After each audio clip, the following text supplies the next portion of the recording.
ವೀಕ್ಷಕರೇ ನಮಸ್ಕಾರ. ಇವತ್ತು ಚೆರಿ ಹಣ್ಣಿನ ಬಗ್ಗೆ ತಿಳಿಯೋಣ ಬನ್ನಿ. ಚೆರಿ ಹಣ್ಣು ಕಾಣಲು ಕೆಂಪು ಬಣ್ಣದ ಸಣ್ಣದಾಗಿದ್ದು ರುಚಿಯಲ್ಲಿ ಸಿಹಿ ಹುಳಿ ಮಿಶ್ರಿತವಾಗಿರುತ್ತದೆ. ಇದು ಮುಖ್ಯವಾಗಿ ಯುರೋಪ್, ಟರ್ಕಿ, ಅಮೆರಿಕ ಭಾಗಗಳಲ್ಲಿ ಬೆಳೆಯುವ ಹಣ್ಣು. ಈಗ ಭಾರತದಲ್ಲಿಯೂ ಹಿಮಾಚಲ ಪ್ರದೇಶ, ಕಾಶ್ಮೀರ ಭಾಗಗಳಲ್ಲಿ ಬೆಳೆಯುತ್ತಾರೆ. ಇದರಲ್ಲಿ ಸಿಗುವ ಪೌಷ್ಟಿಕಾಂಶಗಳು vitamin C, vitamin A, potassium, fibre ಮತ್ತು ಆಂಟಿ ಆಕ್ಸಿಡೆಂಟ್. ಇವು ದೇಹದ ಒಟ್ಟಾರೆ ಆರೋಗ್ಯವನ್ನು ಕಾಪಾಡಲು ಸಹಕಾರಿಯಾಗಿರುತ್ತದೆ.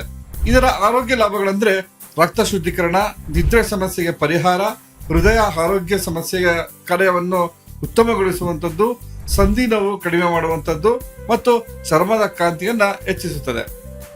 ಇದನ್ನ ತಾಜಾ ಹಣ್ಣಾಗಿ ತಿನ್ನಬಹುದು. ಜ್ಯೂಸು ಅಥವಾ ಜಾಮ್, ಡೆಸರ್ಟ್ಗಳಲ್ಲಿ ಬಳಸುತ್ತಾರೆ. ಕೇಕ್ ಮತ್ತು ಐಸ್ ಕ್ರೀಮ್ ಅಲಂಕಾರಕ್ಕೆ ಉಪಯೋಗಿಸುತ್ತಾರೆ. ಗಮನಿಸಬೇಕಾದ ಅಂಶ ಎಂದರೆ ಅತಿಯಾಗಿ ತಿನ್ನುವುದರಿಂದ ಹೊಟ್ಟೆ ಉಬ್ಬರ ಅಥವಾ ಅಸ್ವಸ್ಥತೆ ಉಂಟಾಗಬಹುದು. ಆದ್ದರಿಂದ ಮಿತವಾಗಿ ಸೇವಿಸುವುದು ಉತ್ತಮ. ಸಣ್ಣದಾದರೂ ಅನೇಕ ಆರೋಗ್ಯ ಲಾಭಗಳನ್ನು ಹೊಂದಿರುವ ಚೆರಿ ಹಣ್ಣು ನಮ್ಮ ಆಹಾರದಲ್ಲಿ ಕೆಲವೊಮ್ಮೆ ಸೇರಿಸಿದರೆ ಆರೋಗ್ಯಕ್ಕೆ ಬಹಳ ಉಪಯುಕ್ತ.